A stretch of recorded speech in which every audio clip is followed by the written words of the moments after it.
with an investor. And when it came to content marketing, it was either of two things. If you're worried about your revenue, go talk to your sales team. So they have the experience to create these campaigns. Hi Deepak, how are you? I'm good, Muskan. How are you? I'm great.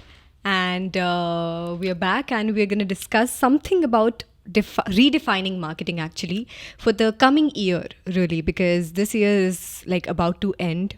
Didn't feel like it coming to an end. It was like, Yes, years go by very quickly, which is why, I mean, if anybody's planning for 2023, this is the time. Right? exactly. If you start planning in January, you will be too late. Mm-hmm. So, if we talk about marketing, I guess that is one aspect that every brand or individual needs to focus on in the coming year, because whatever you do, whatever your product is, if the marketing and the team is not right, I don't think so you'll reach anywhere. So, I guess we should not waste any time and let's jump into it. So, Deepak, I think so times have really changed from what we were and what the traditional marketing ways were, and now what it is with the technology, the right tools and everything. So it's changing rapidly, whether it be a traditional marketing firm or any other venture. So how do you think in terms of operations and how things are operating nowadays, how do you think the marketing sector has been impacted really? Yeah, so I mean, marketing has changed, which you said, from traditional to new age, but also with this year, whatever is happening, right? Yeah. With the VC funding drying up, and with this FTX fiasco, and all these tech giants laying off people. So marketing will have to redefine itself. And what we have seen over the course of last few years is more of automation coming in, more of AI coming in, Right.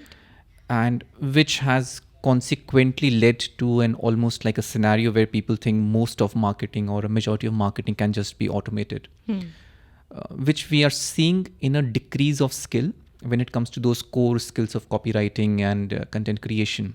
Right.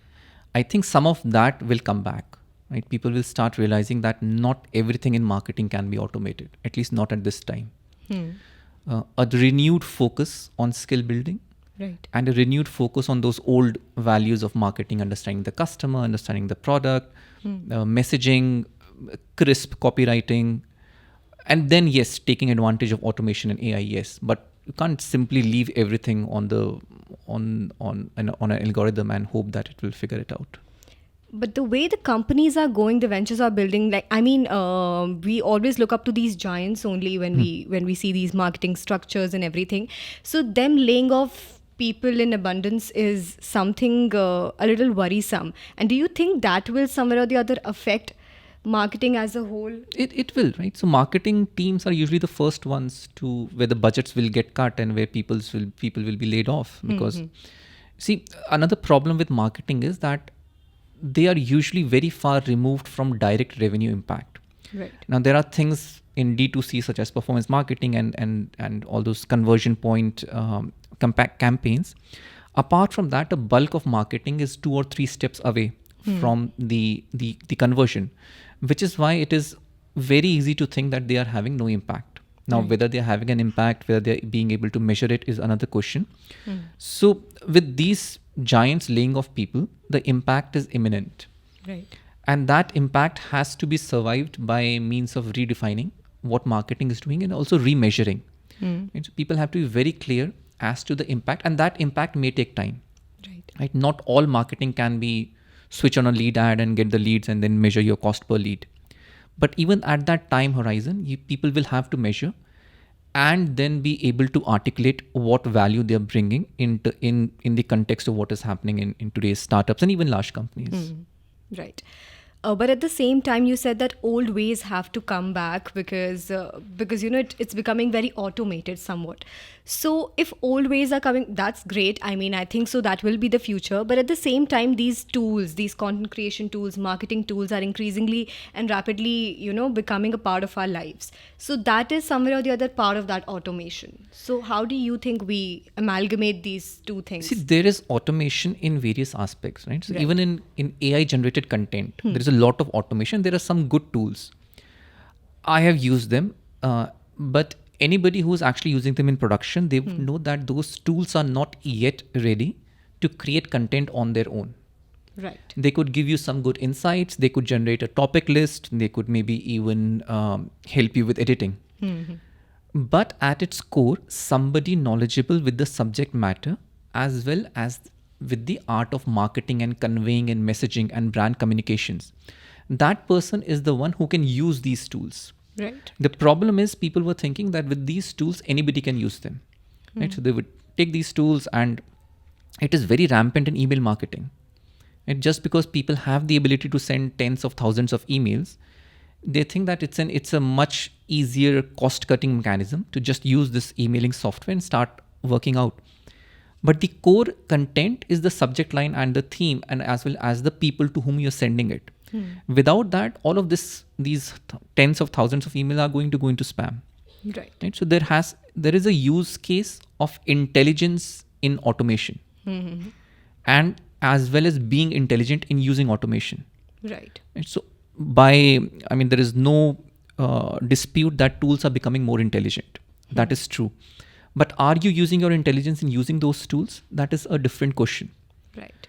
So when I say core skills have to come back, is because this is what I see in many cases. So recently we had a conversation with an investor, and when it came to content marketing, it was either of two things. One, you can easily outsource it for pennies to somebody, Right. or two, use any tool. Neither of those can give you the subject matter expertise. Right? The subject matter expertise has to come from somebody who's in the industry, living and breathing your core concept. And then yes, you can have some help in automation, whether in editing, whether it in repurposing, creating graphics. But again, I would just come back to that you have to be intelligent in using automation. Otherwise, it's simply a wastage of your resources. I guess you very rightly said, and it just reminded me that even I worked in PR, and I guess public relations takes some sort of efforts in even in cold mailing, because I've seen that we used to just cold mail when I was with Times, and this used to happen a lot where we had to make specific emails for somebody even if that was a cold mail. So I guess even brand to brand, purpose to purpose, it depends how you're using it. So I guess very rightly said that even AI needs to be handled manually until and unless it becomes something big in the coming years. But now if we're talking about building a team and doing it manually, how should businesses go about and pick people to have in their marketing team? I mean, what should it consist of really? I think a team, it depends on the type of business you're running. In D2C, direct to consumer, or those businesses which have shorter sales cycles, let's Right. put it this way. Right? There are certain segments which have impulse buys. For them, your team can be predominantly conversion focused. Right? So performance marketing and influencer marketing, and really putting in CRO and putting in all sort of A/B testing, and really, because you can scale up faster. Right. In those contexts, I think the team would still need somebody to provide the content. There would be a content creation team. That content these days is leaning heavily towards video. So you would need a video team, whether you do it in-house or outsource it. You need to have a copywriter who can really create pitch perfect ad campaigns. And then you need somebody who can buy media. So media buying and ad performance optimization. Right. All of that starts becoming something of a good cohesive team, which can then start measuring its impact on revenue by means of ROI or ROS, whatever you do. In case of businesses which have a longer sales cycle, right? B2B businesses, technology, healthcare, Right. insurance, all these. In those cases, focusing too much on the conversion point can often be detrimental, because you're scaling up. So once you've proven your experiment, by all means scale up. Right. But simply testing without knowing what is working and what is not, that can be a problem. So for these kind of businesses, again, what is the core fuel for your campaigns? Right. Is it a person? So we talk often about creating a podcast, because now you can have a person and a voice who is really attached to the brand. Right? If that's a person, is that somebody from the top leadership? Or are you still saying that, okay, we can't have somebody showing their face on a video, so we'll outsource it to campaigns? Even in that case, you need to provide the content for those videos and really capture the essence of what you're trying to convey to the audience. So in both cases, whether you're B2B or direct to consumer or in similar industries, I think this is a time to figure out who is the core content supplier, right? In any format, in text, in interviews, in podcasts, in videos. Right. And that person has to devote a substantial amount of time during their week in really thinking, strategizing, and creating content. Right. Right? The rest of the team is supporting and experimenting in using different channels, in repurposing, in measuring, in taking advantage of automation. But I think at this point of time, especially when the competition is high, the market is seeing a lowering down of conversions when it comes to cold calls or when it comes to automation. Right. In those cases, you have to come back and really re-articulate what you stand for. And that person is driving your content marketing and then by default driving your entire marketing impact. Right. But I guess for these giants and, big B2B companies, it's very easy to, specify what there are different teams. There's a production team, there's a marketing team, there's a sales team. But at the same time, and that's why they can lay off people very easily because they know which sector needs how much of an effort. But at the same time, if we talk about these startups or D2C companies, which are really small and they don't have, I don't think so, they have these groups or these, teams made specifically for a task. As you said that, somebody who's handling video, somebody who's handling the text part, the content creation and everything. So it somewhere or the other merges, two teams or two different areas. So how to manage that? If you know that, you need a specific set of people, how do you go about it? Yeah, I mean, upgrade your skills. And that is what I would say, especially when it comes to smaller startups, right? So large businesses have the privilege that they can outsource this to a good creative agency. Right. Right? If you're a smaller business, you have to pick up the mantle. You have to really come in front. It doesn't mean that you need to learn how to edit videos and do graphic design, but you have to become better in articulating your point of view. Right. Right? So there is no way around it. Even if you outsource the editing part to some other agency, even then you have to become better at articulating what you stand for. Right? And I see it again and again, even when it comes to simple things such as website creation. Copywriting is sent to somebody else in a third party. Right. And that is difficult without giving them very concrete instructions. What is the value proposition for which you stand for?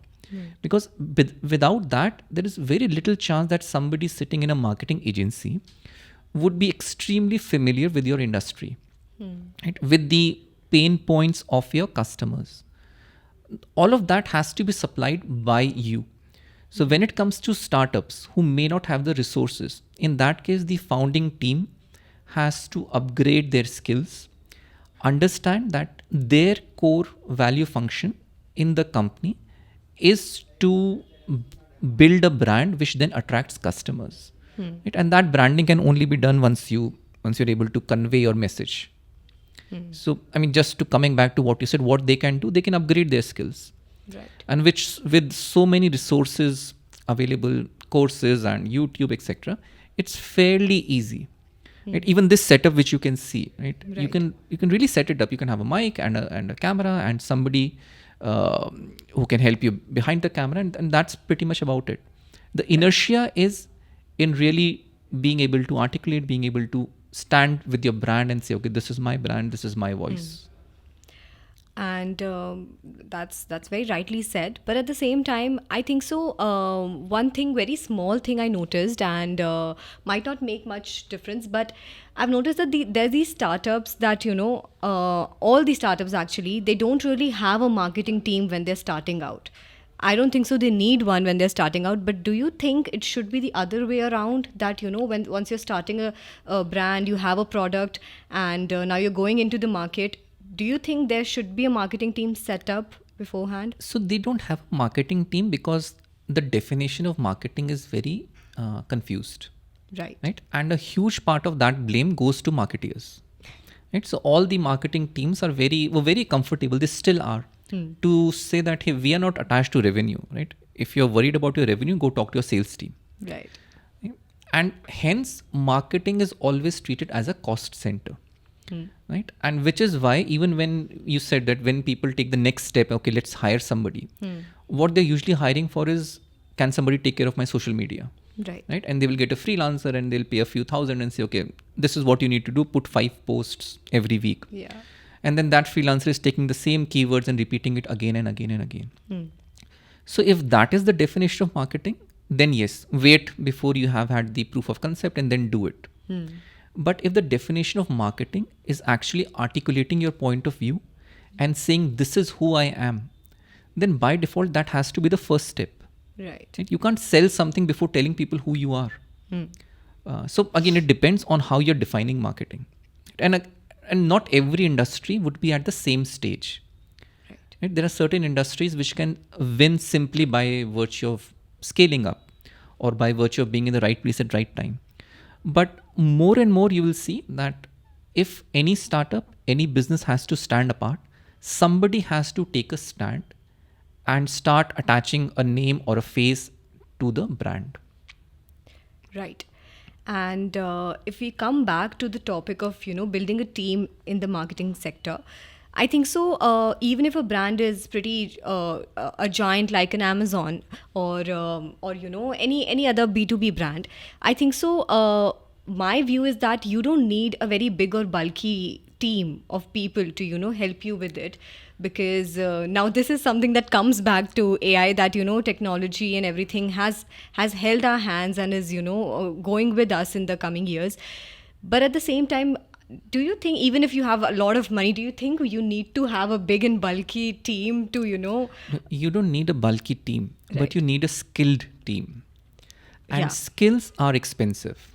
True. Right? There is no way around it. So you can have a team of low paid resources and it could be a bulky team, but it won't give you an impact if you don't have the right skills. Right. And by right skills, I personally mean somebody who can understand what really it is meant by articulating the point of view of your brand. Right? Because for many people, it might just be, okay, create some keywords to our services. That is a very SEO oriented approach. Right. Right? So you don't need a big and bulky team, but you do need the right skills. And then with those right skills, you can automate or outsource the rest of the work. But now we talk about them performing and building these big campaigns, strategizing around it, sometimes failing or succeeding with it. We have always seen that some brand or some campaign comes out and shines like a star, and comparatively for me, I think so. Those were these old campaigns like the Nike's Just Do It campaign that used to hit the spot. But nowadays, do you think the marketing campaigns are doing as good as they used to do with that Happy Dent wala age and everything? Yeah, but also understand, Muskan, that those high memory campaigns or whatever you remember, the campaigns were good, but also they had the muscle power to take it to everyone. Right. Right? Even a half-baked idea, if I keep on hammering on your head every day, you will remember it for 10 years. Right? So most of the companies, 99% of the companies do not have those resources. And people often talk about Zomato's campaign and they could do this and that. But that's because they have those billions of dollars which they can spend in taking that idea to you. Right. And they're not taking one idea. Right? They are testing with 1,000 ideas. One of them works. Even they don't know. Nobody knows which campaign will work. Right. The problem is you don't have the resources to create 1,000 good ideas and then test them with 10 million people. So for most of the brands as well as entrepreneurs, this question is almost irrelevant. Right? Nobody sits and says, okay, I want to create a high value campaign, because nobody would create a low value campaign if they knew what is going to happen. The testing part, the scaling up part is beyond most of us. We were talking about that beauty brand which Deepika Padukone has launched. Right. Now, just by the scale of her audience and her reach, anything she does has much more potential to succeed as well as to be tested. And if things don't work out, she can go back and redo it. Right. But for all those tens of thousands of beauty brands, they do not have that kind of a privilege. Right? So getting a high value campaign is an uncertain output. Right. You don't know which campaign will perform, which won't. And you don't have the muscle power to test 1,000 different ideas. I would suggest, rather than looking at those campaigns, we should start looking at the strategy and the process behind it. That is a much more probable method of reaching to a high value and high performing campaign. And I guess with the time and age, the trends are changing, and even people are. There's a distinguish factors that pehle people used to be of different. The things are changing, the technology is changing, and with it, our ways of living are changing really. So I don't think so. Very rightly said, but I don't think so that these campaigns would anyhow work nowadays. So that is also one factor if we take it into account. See, campaigns may they may work, right? So there are, if I asked you to name 5 different brands, I mean, the chances are all of the 5 brands you mentioned would be these large billion-dollar brands.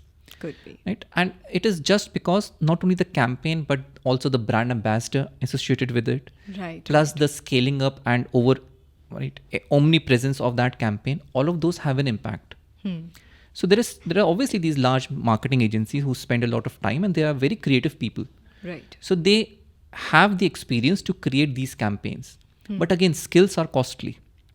Right? So for most of the upcoming brands who are not yet multi-$100 million funded, they have to take a different step or a different process than looking at some high value campaign which simply generates on its own. As you said, the skills are costlier. So do you think the impact would be the same if these startups or D2C brands go about it and try to build something? Very unlikely. Right? The impact would impact depends on the amount of muscle you have. Right? That's a simple one. So if Byju's can go and sponsor a World Cup, right, by default it has much more brand recognition. There is no campaign on earth which can match that kind of a brand recognition. Right. But given the proportionality of it, so how much you can spend and proportionate to that, how much you can achieve. That is what brands should aim for. Right. Because there is no campaign on earth which can match that kind of a scale. True that. And as we are coming to an end, there's one more question left, Deepak, that what do you think, what would you suggest these startups or these brands that are upcoming to, how should they focus on building their marketing team? I think the founding team has to be cognizant of building their own brand. Right. Every founding member, firstly, they have to create their own brand. And you were mentioning high impact campaigns. I think these things cannot be replicated. So no marketing agency in the world can replicate a founder brand. True. Right? They can replicate scaling up or replicate brand ambassadors or replicate graphic designs, but they can't replicate the founder brand. Right. So if you're trying to set up a marketing team, prior to that, I would also suggest taking a look around and say who in the founding team has the knowledge, the skills, the ability to become the face and the voice of the brand. Right.